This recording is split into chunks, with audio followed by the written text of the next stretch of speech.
may try to arrange your fate. All that we have seen and all but India was ruled by the British for 200 years, but by the 1930s, the colonial power's grip on the subcontinent was beginning to slip. Nature, revered and sustained for centuries by the Indian people, came under the British to be seen as exploitable, a commercial asset to be plundered for profit and remorselessly hunted for pleasure. By the last days of the Raj, the tiger was already an endangered species. But nobody realized then that the greatest threat to this magnificent beast and to wild India as a whole was still to come.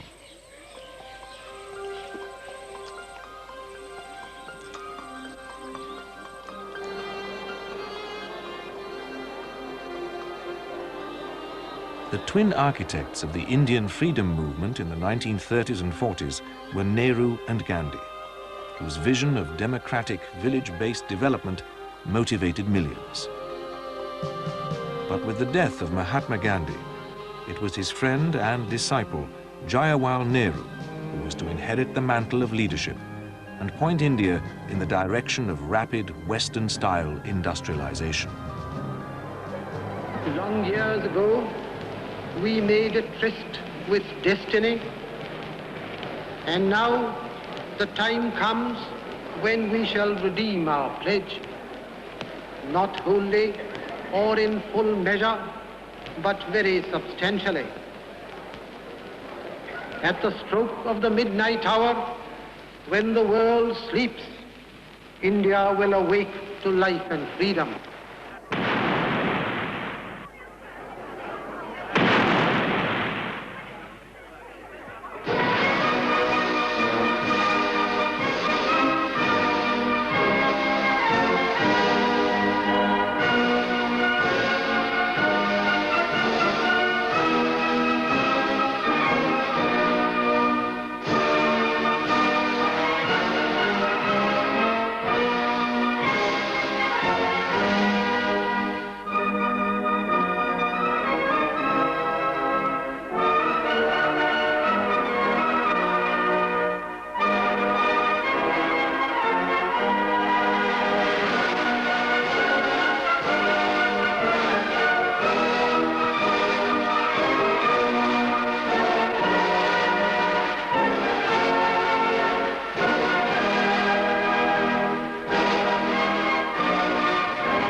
Nehru set in motion a process of rapid industrial growth and a drive for food self-sufficiency, both of which were to have dramatic effects on the wildlife and environment of India.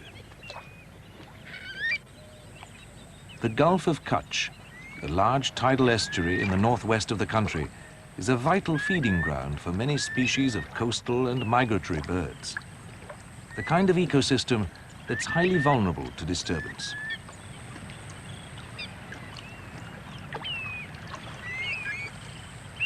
As the morning tide recedes, thousands of waders and other species feed on the rich pickings to be found by the water's edge.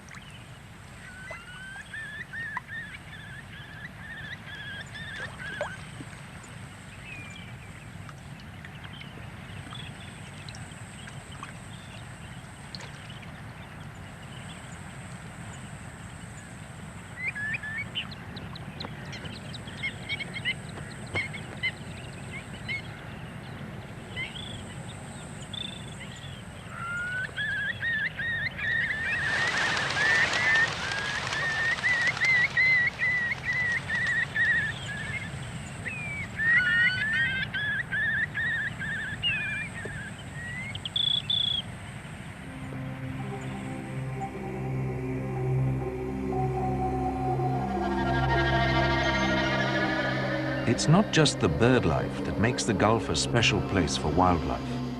The most famous treasures are beneath the surface, the coral reefs that surround the islands, the most extensive on the whole west coast of India.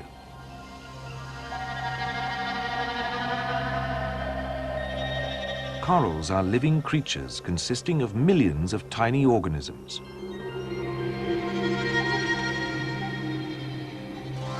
They're so rich in species that they have been dubbed the rainforests of the sea.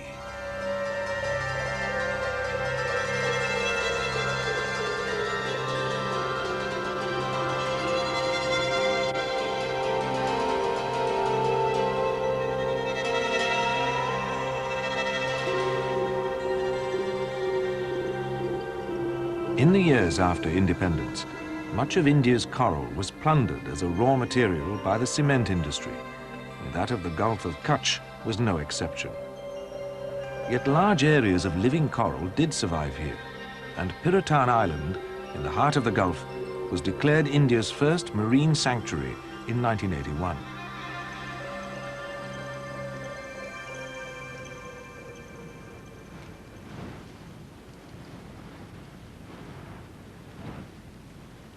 But even though the cement industry has been banned from plundering these shores, there are other pressures on the fragile ecology of the Gulf. Pressures caused by an increase in economic activity and in human numbers.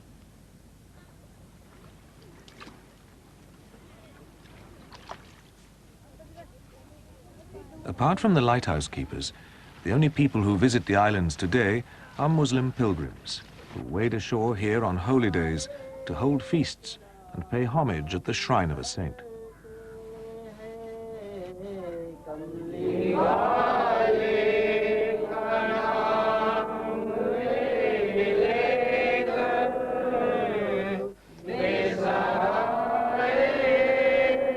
Traditionally, Islam teaches Muslims to revere nature. But since independence, India's population has been growing rapidly. And even in this dry, remote part of the country, the impact of increased human demands on the environment is starting to become apparent.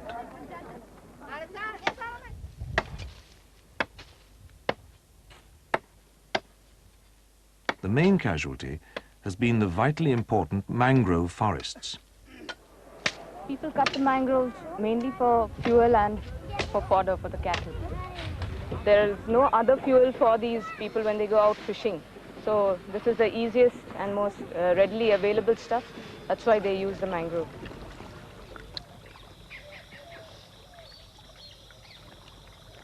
The mangrove plant plays a crucial role in maintaining the environmental balance in the Gulf. Above the surface, mangroves provide shade, cover, and nesting sites for many species of bird.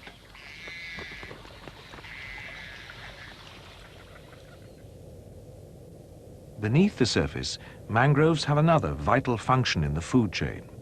For it's here that prawns and other creatures breed, and many species of fish are attracted by the profusion of algae and other microorganisms.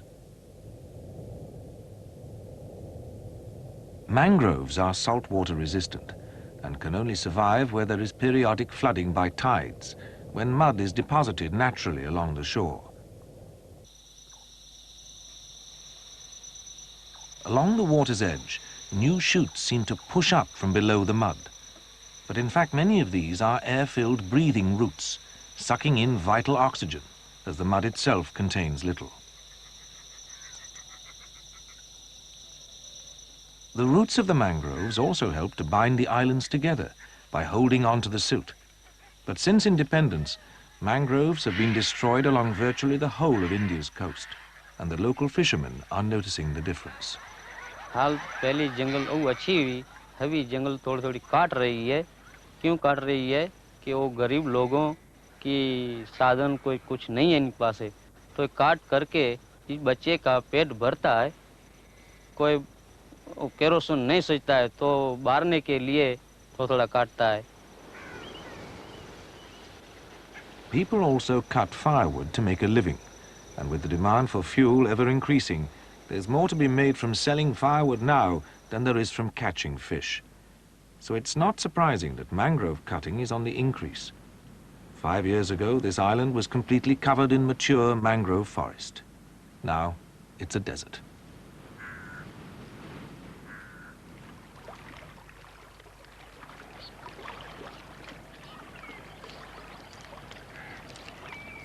As a result of the disappearance of the protective mangroves, the silt from the eroding hills has begun to clog up the pores of the living coral, eventually suffocating the reefs. More silt arrives on every tide, and beneath the surface, the rich diversity of living coral species is being replaced by a barren, underwater moonscape. And as the mangroves and corals go, so too do the vital prawn and fish breeding grounds. तो आजकल बहुत काट चुका है चालू काटता रहता जितना ही काटता है इतलो मच्छी में झींगे में नुकसान होता है जोड़ों के अभी जो जंगल नहीं रहेंगे तो सब नुकसान रोता रहता है. The destruction of the coral reef and the mangrove forests is already affecting the fishermen's incomes and endangering the livelihoods of communities along the shore, like Sila, an ancient boat building and fishing center.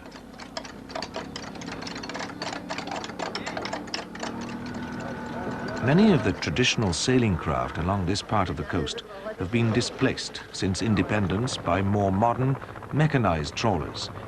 And over the years, as in many other parts of India, the fish catch has gradually declined through overfishing.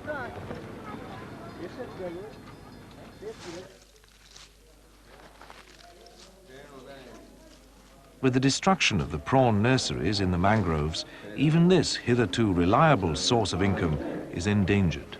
From my studies, I've made out that catch from the time I began till now has been decreasing continuously. There's a lot of destruction of the reef itself. And if this continues, this thriving village is really going to, the face of it is going to change. Almost 50% of the population is dependent on fishing. And the rate they're going, there's not going to be much catch left because of the destruction of the mangroves and the decrease in the prawn catch over the past few years.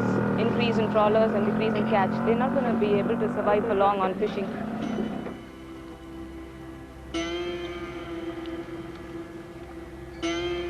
The scenario is typical of what happened to many areas after independence and of what is now happening all over India. A traditional balance with nature has been upset by the combination of population growth and development, and the environment and human activity are now both in decline.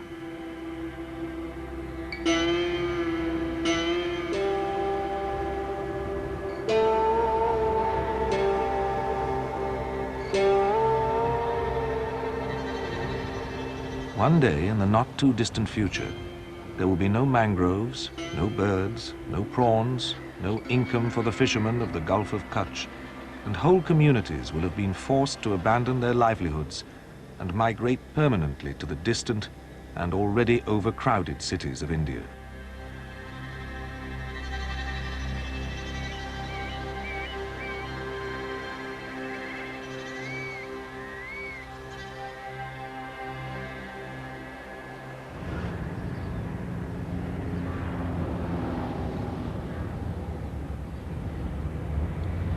India now has some of the largest and fastest growing cities in the world. The boom city in the years after independence was Bombay, which grew rapidly from a small fishing port to become India's largest and most modern city.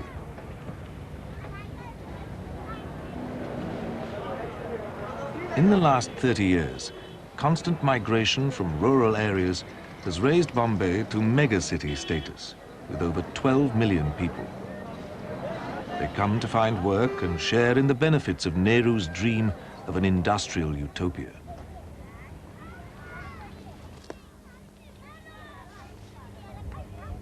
But to many, the dream has already turned into a nightmare of endemic poverty, industrial pollution, and burgeoning slums.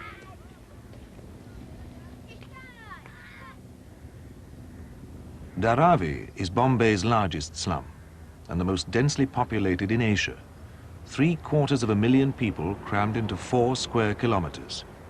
The downside of Nehru's post-independence leap for growth.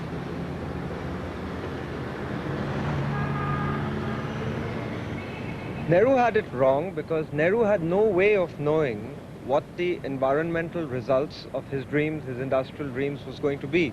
We had a fork to take. In 1947, we took the wrong one. Gandhi wanted us to go one way, Nehru wanted us to go another, and we took the road that Nehru chose. Unfortunately, it's also resulted in our patterns of consumption increasing. It's resulted in mega doses of industrialization, and our people, who could have been one of our strengths, were turned into a major weakness because they were, how do you say, broken from their soils.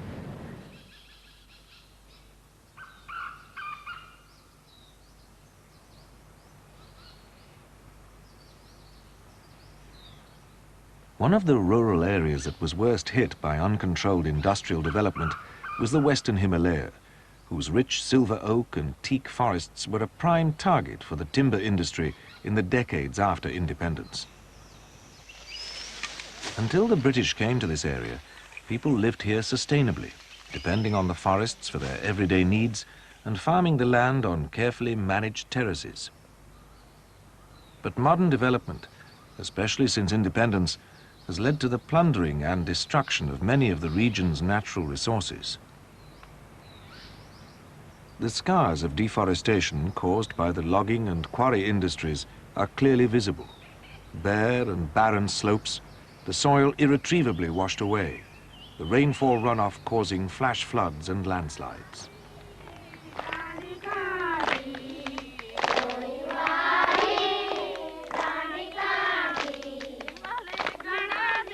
That the remaining forests have been saved from the industrialists and loggers was thanks to the direct action of local people. These children are the next generation of the Chipko movement, a grassroots movement of Himalayan villagers, often women, who campaigned successfully against the deforestation of the mountains in the 1970s. On occasions, the Chipko women literally hugged the trees to prevent them being cut down, a direct protest against a form of economic development that was steadily destroying their lives.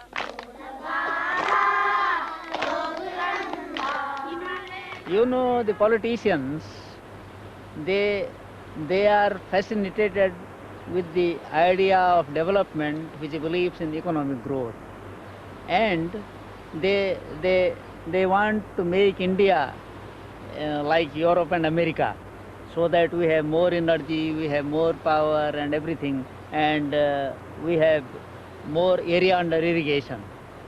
But the poor people who live on that land, for them is the question of their survival. Because if you displace people from the land, then they are nowhere, they are thrown in the streets.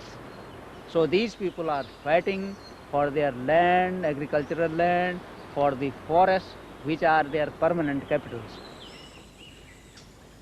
One village in the front line of the Chipko movement's struggle against the industrial exploitation of the Himalayan forests was Nihakala in the Doon Valley.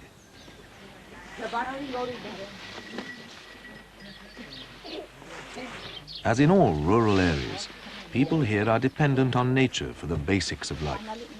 Fodder for their animals, food for themselves and to sell in the market, firewood for fuel, and water from the perennial springs.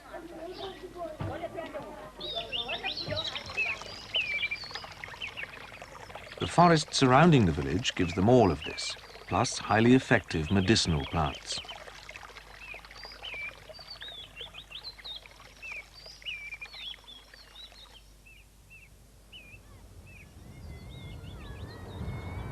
The Chipko movement became involved here when this sustainable balance with nature was threatened by limestone quarrying.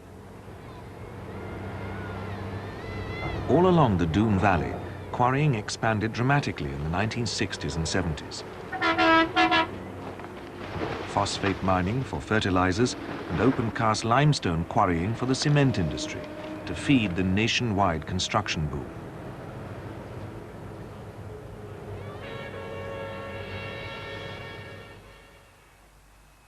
At Nihakala, quarrying on this scale had a major effect on the slope and the valley below, now dry and full of rubble, but which once contained a narrow, perennial, clear-running stream.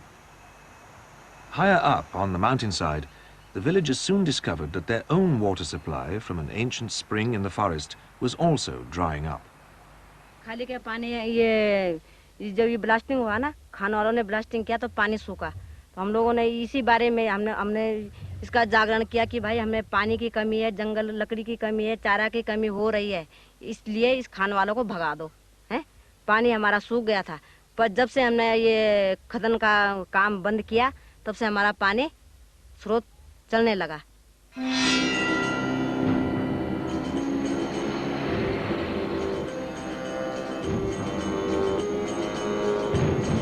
The villagers, led by the women, decided on direct action and encamped themselves on the road to the quarry, physically blocking the lorry's route to the valley head, risking their lives and those of their children.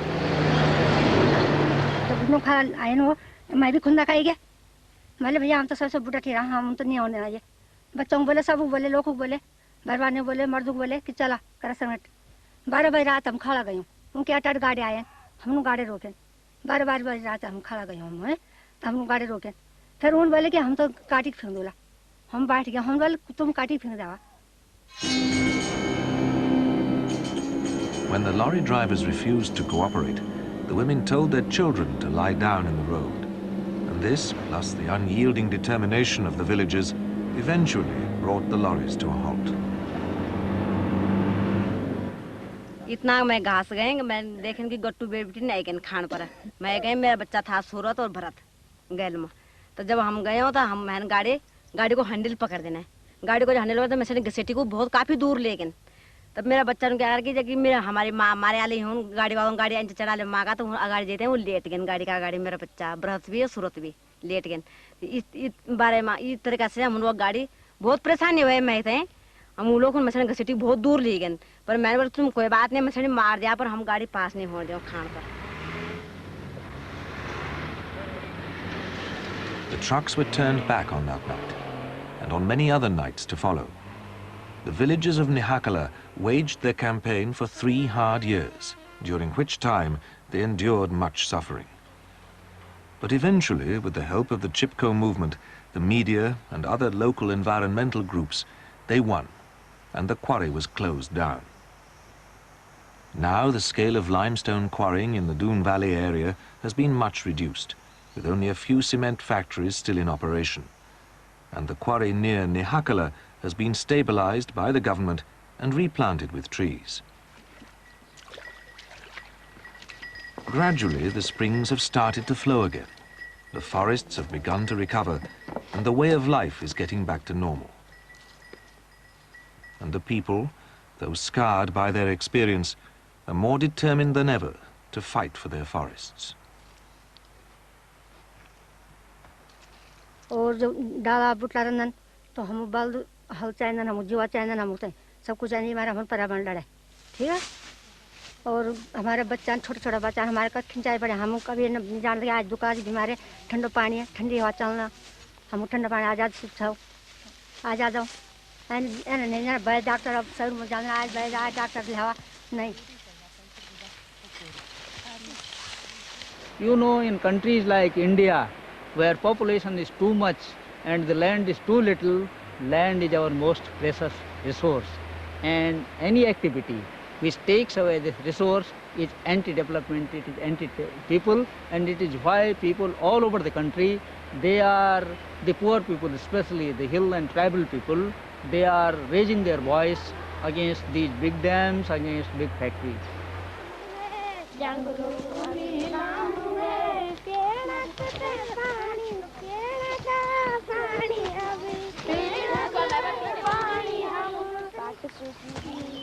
The Chipko movement in the early 1970s was the first grassroots environmental movement in India and became famous throughout the world. Today, the environmental message is being spread by Chipko volunteers along the length and breadth of the Himalayas. And a new generation of activists is already being trained to take their place in the future.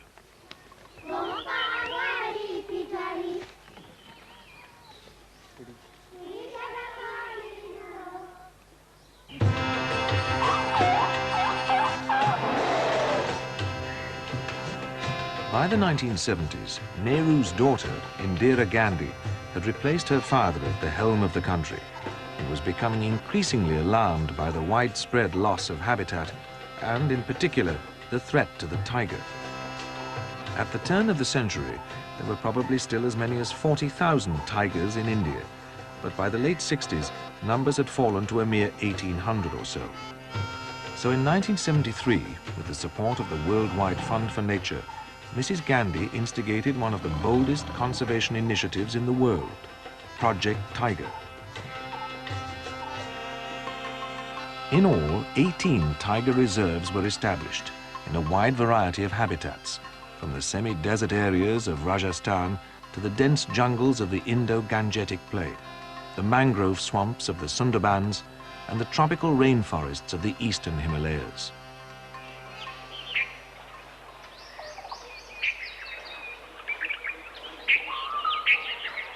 It was called Project Tiger, but it was in fact ecosystem-based, and a wide range of species were saved in the process of saving the tiger.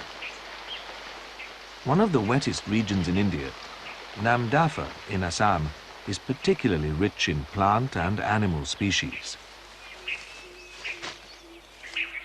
The black Himalayan bear, one of 3 species of bear found in India, usually prefers the deciduous and coniferous forests of the higher Himalayas, but has adapted here to the moister rainforest environment of the northeast.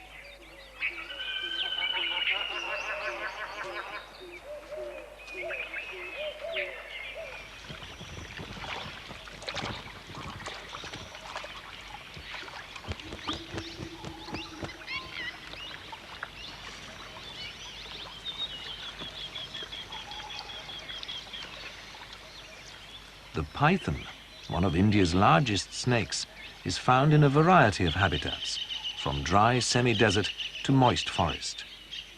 But many of the species that live in this mountainous rainforest region are only found in this particular ecosystem.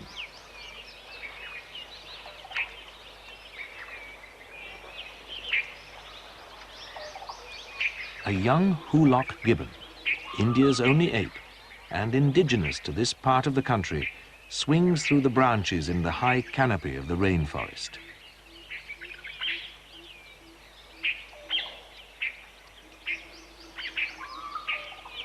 Born pale grey, its colouring will change within a few weeks to black, with distinctive white eyebrows, like those of its mother watching nearby.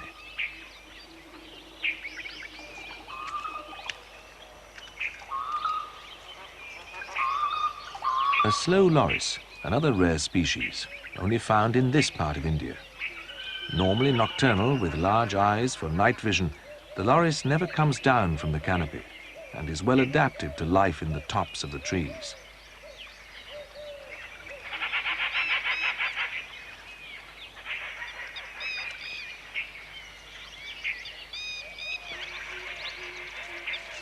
It's because the emphasis in Project Tiger was on strengthening the entire ecosystem that all these unique and endangered species have survived and flourished.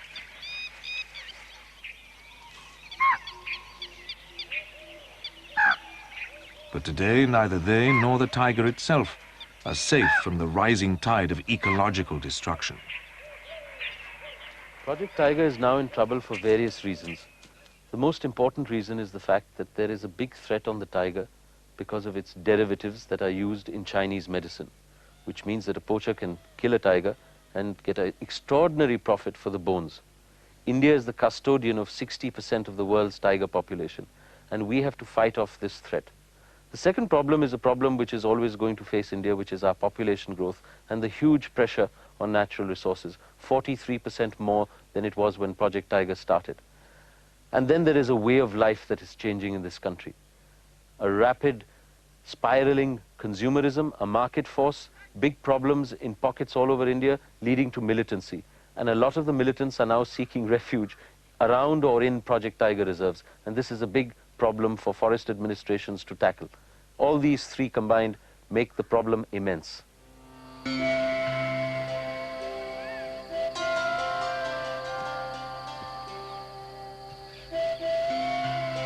This new stark reality hit the headlines in 1992 after a tiger census in Ranthambore, one of India's most famous reserves, known for its so-called friendly tigers.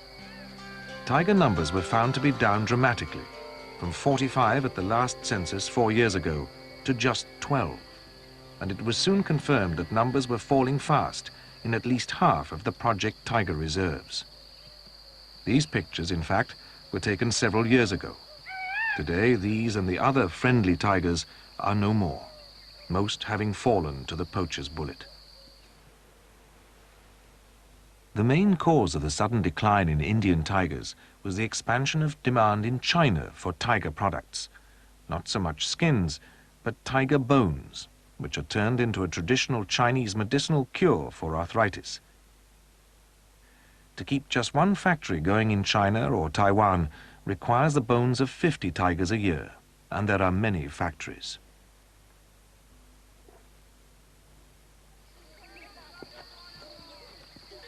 As well as this, there's the problem of human encroachment, and Ranthambore is a classic example of a tiger reserve under siege from population growth.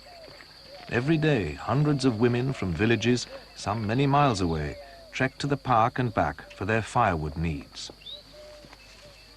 Further harm is being caused by herds of goats and other domestic animals, which are taken into the protected forest to graze on the branches and grass of the reserve, causing great amounts of damage.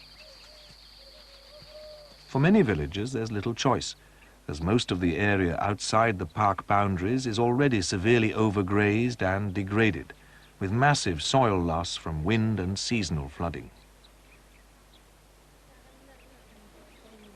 Urgent action was needed, and in 1989, it came in the shape of the Ranthambore Foundation. The aim was to work with villagers to create an ecologically managed buffer zone around the park, and to slow down the growth in human numbers through education and family planning. The Ranthambore Foundation was basically created to find a kind of harmony between man, nature and wildlife. This was the broad philosophy. What we try to do here is not really concerned with developing what is developed in a city. It is actually working with the communities to get them to manage this whole forest. And that is the only effective management that can take place. But for this to happen, you have to work with a way of life. It could mean primary health care. It could mean income generation, which comes from a traditional skill. It could mean dairy development. It could mean working with children, not in formal education, but in non-formal education. Understanding the use of land, understanding what livestock are about, understanding the possibilities that exist around a village for people to continue to live in it without migrating to the city. They have to develop the area around them. It is local ecology, but connected to Ranthambore National Park.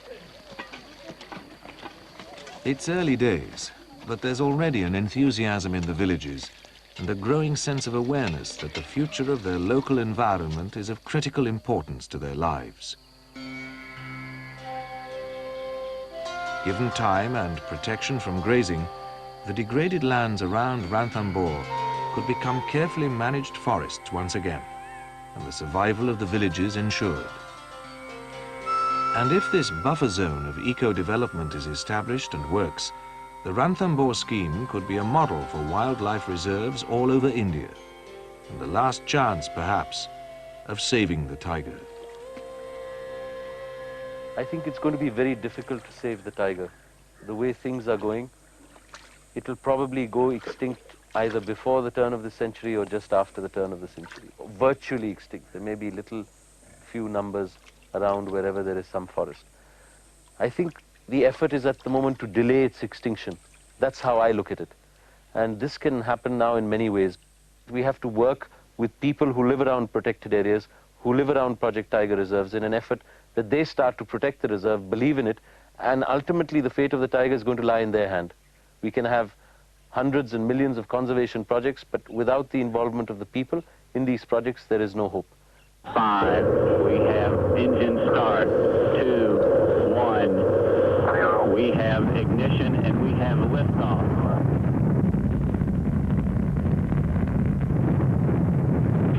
1 plus 24.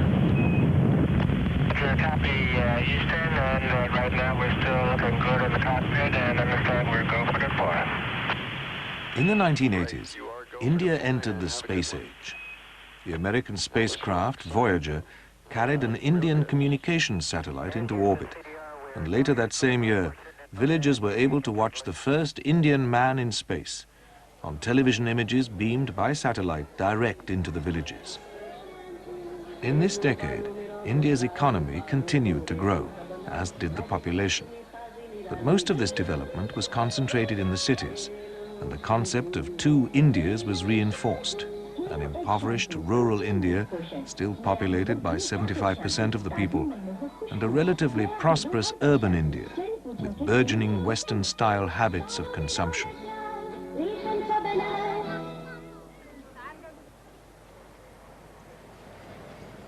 Bombay in the 1990s symbolizes the new government policy of thrusting economic growth.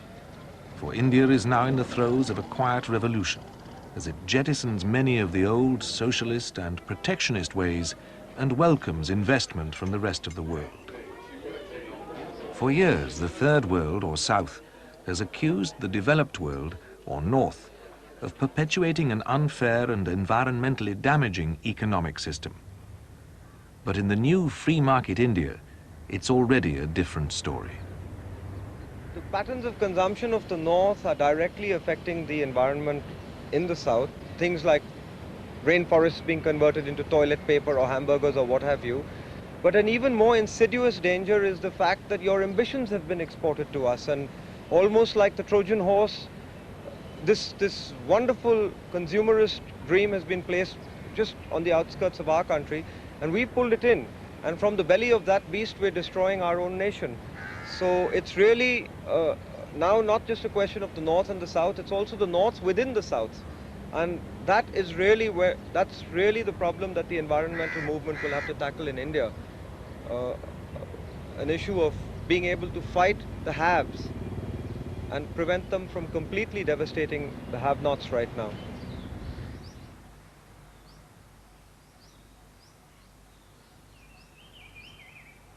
Most of the have-nots remain in the rural areas and are still dependent on the resources of nature for their basic needs. Preserving the remaining forests, like those of the Western Ghats in South India, is therefore crucial. As in the Himalayas, these monsoonal forests protect the soils and sustain the rivers. They also support a rich diversity of wildlife.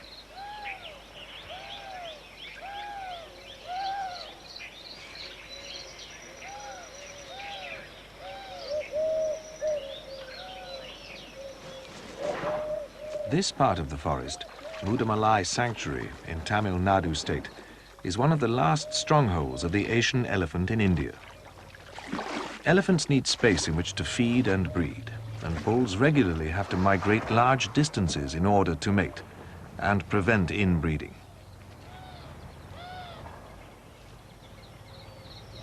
But elephant habitats in the last 20 years have been seriously reduced, and even the vital migration routes, or elephant corridors, are now being disrupted to the extent that a Project Elephant program has been started.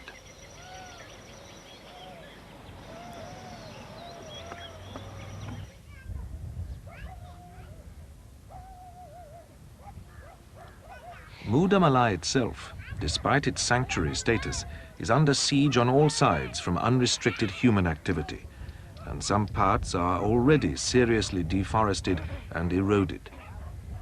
On the one hand, there is illegal squatter encroachment, bringing environmentally destructive activities like quarrying and farming on steep slopes. And this relentless population pressure is leading to the formation of sprawling frontier towns like Masinagudi.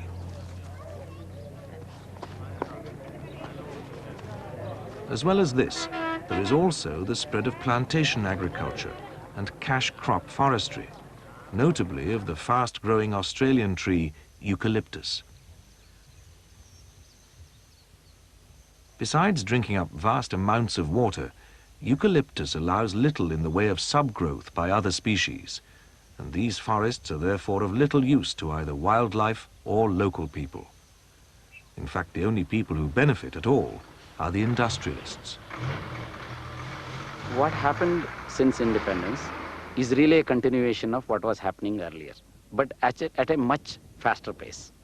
So in the name of scientific management and in the name of industrial development, the common property resources, the forests, the rivers, the lakes, and so on and so forth, there has been a relentless assault on these natural resources for the so-called industrial development. The eucalyptus is brought here to this chemical works, which produces resin, pulp, and polyfibers for the textiles industry. It also produces, according to local villagers, a highly toxic effluent that is poured into the nearby river on a daily basis.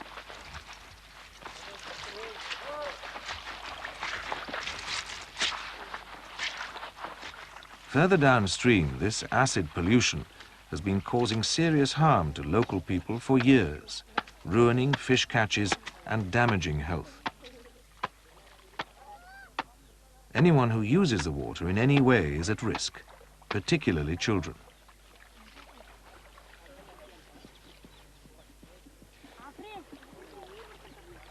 ಮುಂದೆ ಆದ್ರೆ ಈಗ ಹಳ್ಳಿ ಮೇಲೆ ಬಂದತ್ರಿ ನೀರು ಕುಡ್ದು ದನ ಕರುಗಳು ಸಾಯ್ತಾವು ಅವು ಮನುಷ್ಯರು ಸ್ವಲ್ಪ ಹೆಚ್ಚು ಕಡಿಮೆ ಆದ್ರೆ ಅವ್ರು ಹೋಗದ ಕುರಿಯ ಮರಿಗಳು ಹೊಟ್ಟಾಗ ಏನೋ ಕ್ವಿಂಟಲ್ ಇರ್ತೈತ್ರಿ ಅದು ನೀರು ಕುಡ್ದು ಗಟ್ಟಿಗೆ ಅದು ಜಾಡ್ಸೇ ಬಿಡ್ತೈತ್ರಿ ಗರ್ಭಿಣಿ ಅನ್ನೋದು ಹೋಗೇ ಬಿಡ್ತೈತಿ ದನ ಕರಿಗಳಿಗೆ ಅಂತ ಉಳಿಯೋದಿಲ್ಲ ಅವು ಮತ್ತೆ ತಿರ್ಗಿ ಮನುಷ್ಯರಿಗೆ ಆದ್ರೆ ಅಷ್ಟ ರೀ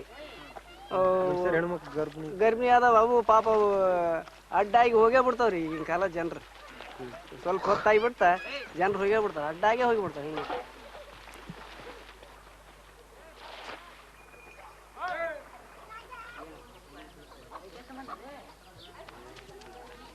Here, as in all rural areas, nature supports local artisan livelihoods, as well as providing food, fodder, and fuel. These women are making leaf plates for use at temple ceremonies. The brushes, to be sold in the market, are made from grasses gathered from the forest. The eucalyptus trees, though, are of little practical use to local villagers and also drink up large amounts of groundwater, sometimes even causing wells to dry up.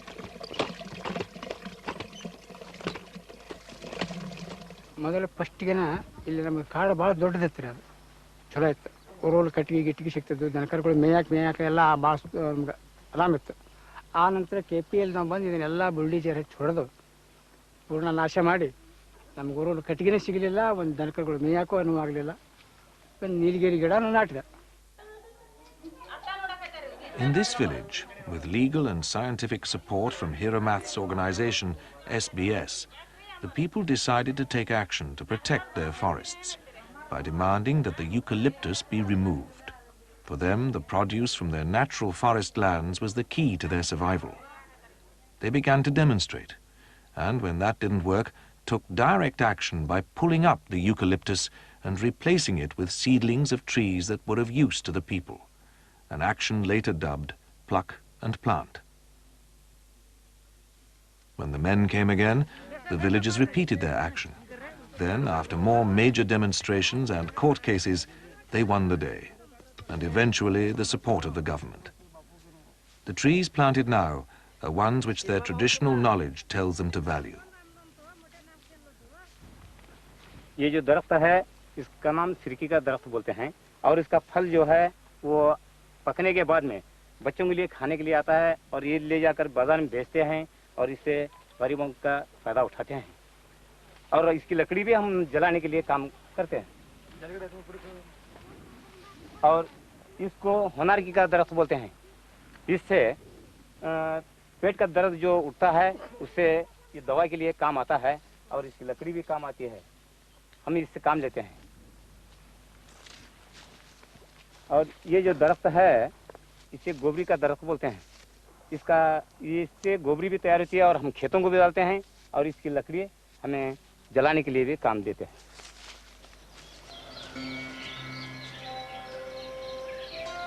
Instead of eucalyptus stands, the village's forest could eventually grow up to look like this. Rich, moist, deciduous forest, containing numerous plant species of value to the communities nearby and sustaining the many permanent streams.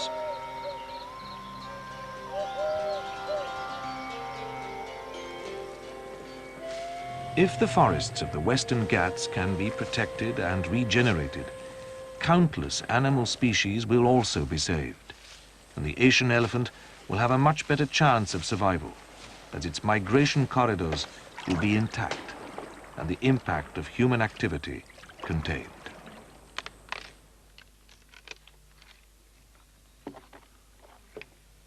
I think the greatest lesson that we have learned from the issues of environment and the environmental movement, that we have to look at these things in a holistic way. I think population control to us is a very important factor. But what is most significant in our opinion is the greed that is causing this kind of relentless struggle. The very lifestyle, the kinds of institutions that we have built, the kinds of usage, unsustainable usage of these natural resources that we have evolved, the kinds of centralized decision-making process and the governance that we have emerged, they are the greatest contributors to the environmental destruction. On the one way is the consumer society, which is creating the ecological crisis, and on the other side is the poverty. But this can be saved if we change from this consumerism to a society in which the basic needs of everybody are fulfilled. And the way is very simple, whatever Gandhi had told us.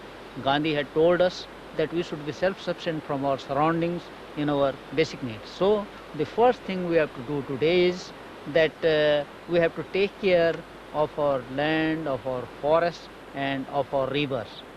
I think at this moment an essence of the thought of Gandhi is vital to preserve natural habitats, national parks and the tiger, because there's a basic feeling in his thought about a genuine need and the greed of the human being. And on this planet Earth at the moment, we see so much of greed that the genuine needs are completely forgotten. The poorest of the poor live probably worse off than ever before. The divides between the urban area and the rural area are vast. The gulfs are increasing. And unless there's a simplicity in a way of thought, in a way of life, there is no hope in hell of saving any natural resource, any wildlife, or anything under the umbrella of nature.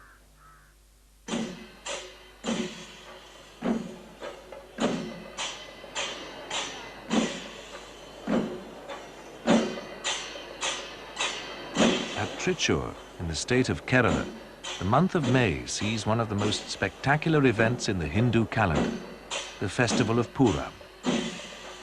Most of the elephants here will have been tamed from the wild, as training elephants born in captivity is very difficult. One day they will need to be replaced by new elephants from the wild. But will there be enough natural forest left to sustain India's elephant population in the next century?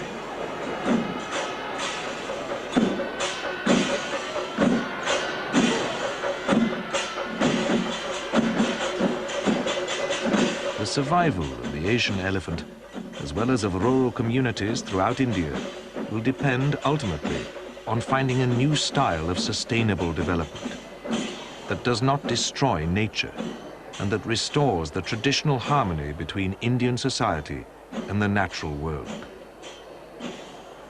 As the end of the century approaches and India's population nears the 1 billion mark, the nation faces a second tryst with destiny, even more significant perhaps than the first. Meanwhile, the fate of the tiger, the elephant, and of wild India as a whole hangs precariously in the balance.